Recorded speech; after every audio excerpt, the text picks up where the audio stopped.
ವಿಜಯ ಕರ್ನಾಟಕ ವೀಕ್ಷಕರಿಗೆ ಸ್ವಾಗತ. ನಾನು ಶಂಕರ್ನ ಹೆತ್ತು. ಟ್ರಂಪ್ ಒತ್ತಡದ ಬೆನ್ನಲ್ಲಿ ಭಾರತಕ್ಕೆ ಗುಡ್ ನ್ಯೂಸ್. ವೆನೆಜುವೆಲಾ ಕಡೆ ಹೋದ್ರೆ 25,000 ಕೋಟಿ ರೂಪಾಯಿ ಲಾಭ. ಕಳೆದ 2 ವರ್ಷಗಳಿಂದ ಭಾರತವನ್ನ ನೀವು ಗಮನಿಸಿದ್ರೆ ಇಂಟರ್ ನ್ಯಾಷನಲ್ ಮಾರ್ಕೆಟ್ ನಲ್ಲಿ ಇಂಡಿಯಾ ಚಾಣಾಕ್ಷ ನಡೆಯನ್ನ ಇಡುತ್ತಿದೆ. ಉಕ್ರೇನ್ ಯುದ್ಧದ ಲಾಭ ಪಡೆದು ರಷ್ಯಾದಿಂದ ಅಗ್ಗದ ದರದಲ್ಲಿ ತೈಲವನ್ನ ಖರೀದಿಸಿ ಕೋಟ್ಯಾಂತರ ರೂಪಾಯಿಯನ್ನ ಮೋದಿ ಸರ್ಕಾರ ಉಳಿಸಿತ್ತು. ಆದರೆ ಈಗ ಸೀನ್ ಬದಲಾಗುವ ಲಕ್ಷಣಗಳು ಕಾಣ್ತಿವೆ. ಡೊನಾಲ್ಡ್ ಟ್ರಂಪ್ ವೆನಿಜುವೆಲಾದಿಂದ ತೈಲವನ್ನ ಖರೀದಿಸಿ ಎಂದು ಭಾರತದ ಮೇಲೆ ಒತ್ತಡ ಹಾಕುತ್ತಿದ್ದಾರೆ. ವ್ಯಾಪಾರ ಒಪ್ಪಂದ ಘೋಷಿಸುವಾಗಲೂ ರಷ್ಯಾದಿಂದ ತೈಲ ಖರೀದಿಯನ್ನ ನಿಲ್ಲಿಸಿ ಅಂತ ಹೇಳ್ತಿದ್ದಾರೆ. ಇದರಿಂದ ಭಾರತ ತನ್ನ ಕ್ರೂಡ್ ಇಂಪೋರ್ಟ್ ಗೇಮ್ ಅನ್ನ ಬದಲಿಸಿ ರಷ್ಯಾದಿಂದ ವೆನಿಜುವೆಲಾ ಕಡೆ ಮುಖ ಮಾಡಿದೆ. ಅಂದರೆ ತನ್ನ ಆಮದು ತಂತ್ರಗಾರಿಕೆಯನ್ನ ಚೇಂಜ್ ಮಾಡಿದರೆ ಬರೋಬ್ಬರಿ $3 ಬಿಲಿಯನ್, ಅಂದರೆ ಭಾರತೀಯ ರೂಪಾಯಿ ಲೆಕ್ಕದಲ್ಲಿ ಸುಮಾರು 25,000 ಕೋಟಿ ರೂಪಾಯಿಯನ್ನ ಉಳಿಸಬಹುದು. ಇದನ್ನ ಸ್ಟೇಟ್ ಬ್ಯಾಂಕ್ ಆಫ್ ಇಂಡಿಯಾ ತನ್ನ ಇತ್ತೀಚಿನ ರಿಸರ್ಚ್ ರಿಪೋರ್ಟ್ ನಲ್ಲಿ ಹೇಳಿದೆ. ಟ್ರಂಪ್ ಒತ್ತಡದ ನಡುವೆ ಇದು ಭಾರತಕ್ಕೆ ಬಿಗ್ ನ್ಯೂಸ್ ಆಗಿದ್ದು ದೊಡ್ಡ ರಿಲೀಫ್ ಅನ್ನ ನೀಡಿದೆ. ಹಾಗಾದ್ರೆ ಏನಿದು ಹೊಸ ಲೆಕ್ಕಾಚಾರ? ರಷ್ಯಾದಿಂದ ಬರುವ ತೈಲವನ್ನ ನಿಲ್ಲಿಸಿ ಆ ಜಾಗದಲ್ಲಿ ವೆನಿಜುವೆಲಾದ ತೈಲವನ್ನ ತುಂಬಿದರೆ ನಿಜಕ್ಕೂ ಲಾಭವಾಗುತ್ತಾ? ಇದರ ಹಿಂದಿರುವ ಲಾಜಿಸ್ಟಿಕ್ಸ್ ಸವಾಲುಗಳೇನು? ಇದರಲ್ಲಿ ಅಮೆರಿಕದ ಪಾತ್ರವೇನು ಎಂಬುದನ್ನ ಈ ವಿಡಿಯೋದಲ್ಲಿ ನೋಡೋಣ ಬನ್ನಿ. ಎಸ್ಬಿಐ ಹಾಕಿದ ಬ್ರೂಟ್ ಫೋರ್ಸ್ ಲೆಕ್ಕಾಚಾರ. ರಷ್ಯಾ ಕಟ್, ವೆನೆಜುವೆಲಾ ಬೆಸ್ಟ್ ಅಂತೆ. ಹೌದು, ಮಂಗಳವಾರವಷ್ಟೇ ಟ್ರಂಪ್ ಭಾರತದೊಂದಿಗೆ ವ್ಯಾಪಾರ ಒಪ್ಪಂದ ಘೋಷಿಸುವಾಗ ದೊಡ್ಡ ಹೇಳಿಕೆಯನ್ನು ನೀಡಿದ್ದರು. ಭಾರತ ರಷ್ಯಾದಿಂದ ತೈಲ ಖರೀದಿಸಿ ವೆನೆಜುವೆಲಾದಿಂದ ತಮ್ಮ ತೈಲವನ್ನ ಖರೀದಿಸುತ್ತದೆ ಎಂದು ಹೇಳಿದ್ದರು. ಇದರಿಂದ ಭಾರತ ಒತ್ತಡಕ್ಕೆ ಸಿಲುಕಿತ್ತು. ಆದರೆ ಈಗ ಎಸ್ಬಿಐ ರಿಸರ್ಚ್ ಟೀಮ್ ಒಂದು ಇಂಟ್ರೆಸ್ಟಿಂಗ್ ಆದ ಮಾಡೆಲ್ ಅನ್ನ ಬಿಡುಗಡೆ ಮಾಡಿದೆ. ಇದು ಭಾರತಕ್ಕೆ ದೊಡ್ಡ ರಿಲೀಫ್ ಅನ್ನು ನೀಡಿದೆ. ಇದನ್ನ ಅವರು ಬ್ರೂಟ್ ಫೋರ್ಸ್ ಸಿನಾರಿಯೋ ಎಂದು ಕರೆದಿದ್ದಾರೆ. ಸಿಂಪಲ್ ಆಗಿ ಹೇಳ್ಬೇಕಂದ್ರೆ, ಒಂದ್ ವೇಳೆ ಭಾರತವು ರಷ್ಯಾದಿಂದ ತೈಲ ಆಮದು ಮಾಡಿಕೊಳ್ಳುವುದನ್ನ ಸಂಪೂರ್ಣವಾಗಿ ಜೀರೋಗೆ ಇಳಿಸಿ ಆ ಸಂಪೂರ್ಣ ಪಾಲನ್ನ ವೆನಿಜುವೆಲಾದಿಂದ ಬರುವ ಕಚ್ಚಾ ತೈಲದಿಂದ ಭರ್ತಿ ಮಾಡಿದ್ರೆ ಏನಾಗುತ್ತದೆ ಎಂಬ ಲೆಕ್ಕಾಚಾರ ಇದೆ.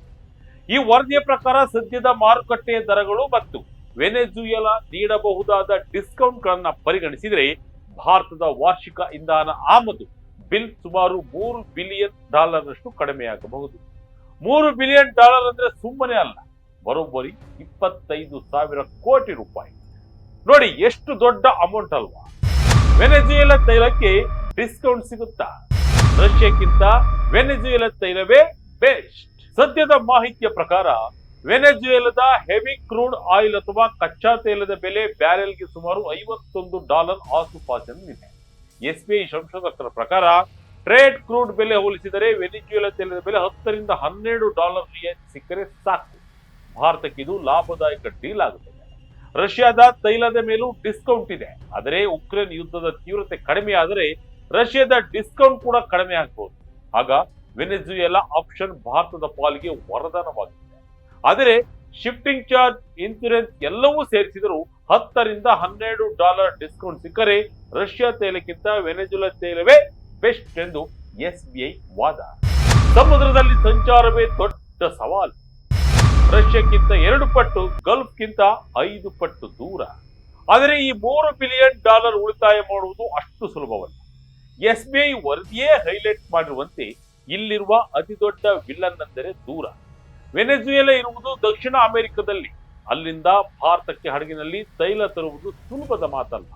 ನಾವು ಸೌದಿ ಅರೇಬಿಯಾ ಅಥವಾ ಇರಾನ್ನಿಂದ ತೈಲ ತರಿಸುವ ಮಾರ್ಗಕ್ಕೆ ಹೋಲಿಸಿದ್ರೆ ವೆನಿಜುವೆಲಾದ ಮಾರ್ಗ ಬರೋಬ್ಬರಿ 5 ಪಟ್ಟು ಹೆಚ್ಚು ಉದ್ದವಾಗಿದೆ. ಅಷ್ಟೇ ಅಲ್ಲ, ರಷ್ಯಾದಿಂದ ತೈಲ ತರುವ ಮಾರ್ಗಕ್ಕಿಂತಲೂ ಇದು 2 ಪಟ್ಟು ಹೆಚ್ಚು ದೂರ. ದೂರ ಹೆಚ್ಚಾದಷ್ಟು ಹಡಗಿನ ಬಾಡಿಗೆ ಮತ್ತು ವಿಮೆ ವೆಚ್ಚ ರಾಕೆಟ್ ವೇಗದಲ್ಲಿ ಏರುತ್ತದೆ. ರಷ್ಯಾದಿಂದ ಹಡಗು ಬರಲು 7 ರಿಂದ 10 ದಿನ ಬೇಕಾಗುತ್ತದೆ. ವೆನಿಜುವೆಲಾದಿಂದ ಬರಲು 15 ರಿಂದ 20 ದಿನಗಳು ಬೇಕಾಗುತ್ತೆ. ಹೀಗಾಗಿ ವೆನಿಜುವೆಲಾ ತೈಲ ಎಷ್ಟೇ ಅಗ್ಗವಾಗಿದ್ದರೂ ಅದು ಭಾರತದ ಬಂದರು ತಲುಪುವಷ್ಟರಲ್ಲಿ ಅದರ ಲ್ಯಾಂಡೆಡ್ ಕಾಸ್ಟ್ ಹೆಚ್ಚಾಗಿ ಬಿಡುತ್ತದೆ. ಆದರೂ ಎಸ್ಬಿಐ ಹೇಳುವುದೇನೆಂದ್ರೆ, ಆ ತೈಲದ ಬೆಲೆ ಸಿಗುವ ಭಾರಿ ಡಿಸ್ಕೌಂಟ್ ಈ ಸಾರಿಗೆ ವೆಚ್ಚವನ್ನ ಸರಿದೂಗಿಸಿ ಲಾಭ ತಂದುಕೊಡಬಲ್ಲದು. ವೆನೆಜುವೆಲಾ ಆಯಿಲ್ ಅಷ್ಟು ಈಸಿ ಅಲ್ಲ. ಭಾರತಕ್ಕೆ ರಿಫೈನರ್ಗಳಿಗೆ ಟೆಕ್ನಿಕಲ್ ಟೆಸ್ಟ್. ದೂರದ ಸಮಸ್ಯೆ ಒಂದು ಕಡೆ ಆದರೆ ಮತ್ತೊಂದು ಪ್ರಮುಖ ಸಮಸ್ಯೆ ತೈಲದ ಗುಣಮಟ್ಟ. ವೆನಿಜುವೆಲಾ ಬಹುತೇಕ ಹೆವಿ ಕ್ರೂಡ್ ಸಿಗುತ್ತದೆ. ಇದು ತುಂಬಾ ದಪ್ಪವಾಗಿರುತ್ತದೆ ಮತ್ತು ಇದರಲ್ಲಿ ಸಲ್ಫರ್ ಅಂಶ ಹೆಚ್ಚಿರುತ್ತದೆ. ಇದನ್ನ ಸಂಸ್ಕರಿಸಲು ಅಥವಾ ಪೆಟ್ರೋಲ್ ಡೀಸೆಲ್ ಆಗಿ ಬದಲಾಯಿಸಲು ಸಾಧಾರಣ ರಿಫೈನರಿಗಳಿಗಿಂತ ಸಾಧ್ಯವಿಲ್ಲ. ಇದಕ್ಕೆ ಅತ್ಯಾಧುನಿಕ ತಂತ್ರಜ್ಞಾನದ ಕಾಂಪ್ಲೆಕ್ಸ್ ರಿಫೈನರ್ಗಳೇ ಬೇಕು. ಭಾರತದಲ್ಲಿ ರಿಲಯನ್ಸ್ ಜಾಮ್ನಗರ್ನಂತಹ ಖಾಸಗಿ ರಿಫೈನರ್ಗಳು ಮತ್ತು ಕೆಲವು ಸರ್ಕಾರಿ ಸ್ವಾಮ್ಯದ ಘಟಕಗಳು ಮಾತ್ರ ಇಂತಹ ಹೆವಿ ಆಯಿಲ್ ಅನ್ನ ಪ್ರೊಸೆಸ್ ಮಾಡುವ ಸಾಮರ್ಥ್ಯ ಹೊಂದಿವೆ. SBI ರಿಪೋರ್ಟ್ ಪ್ರಕಾರ ವೆನೆಜುವೆಲಾ ತೈಲವನ್ನ ಸಂಸ್ಕರಿಸಲು ಬ್ಲೆಂಡಿಂಗ್ ಮಾಡಬೇಕಾಗುತ್ತದೆ ಅಥವಾ ರಿಫೈನರಿಗಳಲ್ಲಿ ಟೆಕ್ನಾಲಜಿ ಅಪ್ಗ್ರೇಡ್ ಮಾಡಬೇಕಾಗುತ್ತದೆ. ಇದಕ್ಕೆ ತಗಲುವ ವೆಚ್ಚವನ್ನ ನಾವು ಗಣನೆಗೆ ತೆಗೆದುಕೊಳ್ಳಲೇಬೇಕು. ವೆನೆಜುವೆಲಾದ ತೈಲ ಉತ್ಪಾದನಾ ಸಾಮರ್ಥ್ಯವು ಸೀಮಿತವಾಗಿದೆ. ರಷ್ಯಾ ನಮಗೆ ನೀಡುವಷ್ಟು ಭಾರಿ ಪ್ರಮಾಣದ ತೈಲವನ್ನ ಅಂದ್ರೆ ದಿನಕ್ಕೆ 1 ರಿಂದ 2 ಮಿಲಿಯನ್ ಬ್ಯಾರೆಲ್ ಅನ್ನ ವೆನೆಜುವೆಲಾದಿಂದ ತಕ್ಷಣಕ್ಕೆ ನಿರೀಕ್ಷಿಸಲು ಸಾಧ್ಯವಿಲ್ಲ. ಹೀಗಾಗಿ SBI ಹೇಳಿದ ಈ ಸಂಪೂರ್ಣ ಬದಲಾವಣೆ ಕೇವಲ ಕಾಗದದ ಮೇಲಿನ ಲೆಕ್ಕಾಚಾರವಷ್ಟೇ ಹೊರತು ರಾತ್ರೋರಾತ್ರಿ ನಡೆಯುವ ಮ್ಯಾಜಿಕ್ ಅಲ್ಲ. ಅಮೆರಿಕದ ಪಾಲಿಟಿಕ್ಸ್, ಪುಟಿನ್ ಕೋಪ, ಭಾರತದ ನಡೆಗೆ ವಾಷಿಂಗ್ಟನ್ ಗ್ರೀನ್ ಸಿಗ್ನಲ್. ಇಲ್ಲಿ ನಾವು ಗಮನಿಸಬೇಕಾದ ಮತ್ತೊಂದು ರೋಚಕ ವಿಚಾರ ಏನಂದ್ರೆ ಜಿಯೋ ಪಾಲಿಟಿಕ್ಸ್. ಅಮೆರಿಕವು ವೆನೆಜುವೆಲಾದ ಅಧ್ಯಕ್ಷ ನಿಕೋಲಸ್ ಮಡುರೋ ಅವರ ಅಧಿಕಾರವನ್ನ ಕಸಿದುಕೊಂಡ ನಂತರ ಅಲ್ಲಿನ ತೈಲ ವಲಯದ ಮೇಲೆ ಹಿಡಿತ ಸಾಧಿಸುತ್ತಿದೆ. ರಷ್ಯಾದ ಮೇಲೆ ನಿರ್ಬಂಧ ಹೇರಿರುವ ಅಮೆರಿಕ ಭಾರತವು ರಷ್ಯಾದಿಂದ ತೈಲ ಖರೀದಿಸುವುದನ್ನ ಕಡಿಮೆ ಮಾಡಲಿ ಎಂದು ಬಯಸುತ್ತಿದೆ. ಅದಕ್ಕಾಗಿಯೇ ವೆನೆಜುವೆಲಾ ತೈಲವನ್ನ ರಷ್ಯಾಗೆ ಪರ್ಯಾಯವಾಗಿ ಭಾರತದ ಮುಂದಿಡಲಾಗುತ್ತಿದೆ. ಈ ಹಿಂದೆ ವೆನೆಜುವೆಲಾ ತೈಲ ಖರೀದಿಸುವ ದೇಶಗಳ ಮೇಲೂ ಅಮೆರಿಕ ಟ್ಯಾರಿಫ್ ಹಾಕಿತ್ತು. ಆದರೆ ಈಗ ಭಾರತ ಮತ್ತು ಅಮೆರಿಕದ ನಡುವಿನ ಒಪ್ಪಂದಗಳ ಭಾಗವಾಗಿ ರಷ್ಯಾ ಮೇಲಿನ ಅವಲಂಬನೆ ಕಡಿಮೆ ಮಾಡಿದರೆ ವೆನೆಜುವೆಲಾ ತೈಲ ಖರೀದಿಗೆ ಅಮೆರಿಕದ ವೇವರ್ ಅಥವಾ ಅನುಮತಿ ನೀಡುವ ಸಾಧ್ಯತೆ ಇದೆ. ಈಗಾಗಲೇ ಭಾರತವು ರಷ್ಯಾದಿಂದ ತೈಲ ಆಮದನ್ನ ಕಡಿಮೆ ಮಾಡಿ ಅಮೆರಿಕದಿಂದ ಉತ್ತಮ ಟ್ರೇಡ್ ಡೀಲ್ ಪಡೆಯಲು ನೋಡುತ್ತಿದೆ.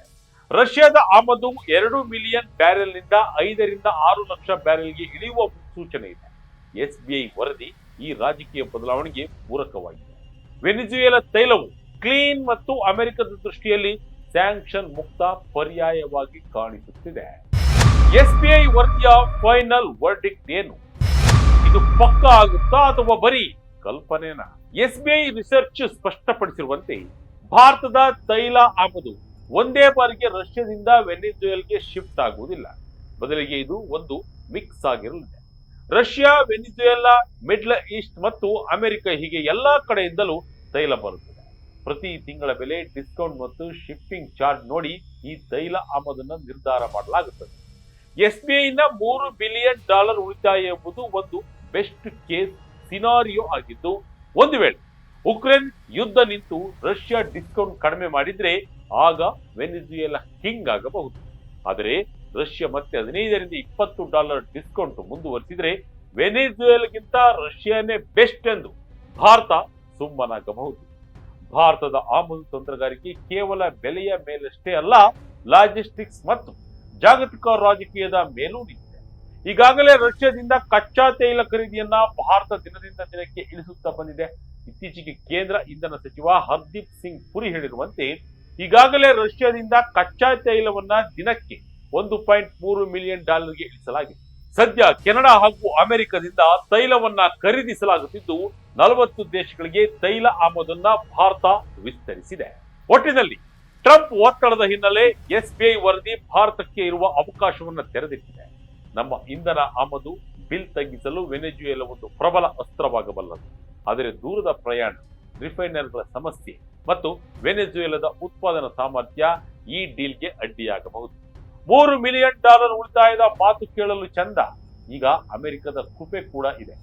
ಇದರ ಜೊತೆ ವೆನೆಜುವೆಲಾ ಆಯಿಲ್ ಡಿಸ್ಕೌಂಟ್ ನಲ್ಲಿ ಸಿಗುತ್ತೆ ಎನ್ನಲಾಗುತ್ತಿದೆ. ಇದು ಭಾರತಕ್ಕೆ ಪ್ರಬಲ ಅಸ್ತ್ರವಾಗಲಿದೆ. ಇದಾಗಿತ್ತು ಈ ಕ್ಷಣದ ಇಂಟ್ರೆಸ್ಟಿಂಗ್ ಸ್ಟೋರಿ. ಇದೇ ರೀತಿಯ ಸ್ಟೋರಿಗಾಗಿ Vijaya Karnataka website, YouTube page, Facebook page follow ಮಾಡ್ತಾ ಇರಿ. ಧನ್ಯವಾದ.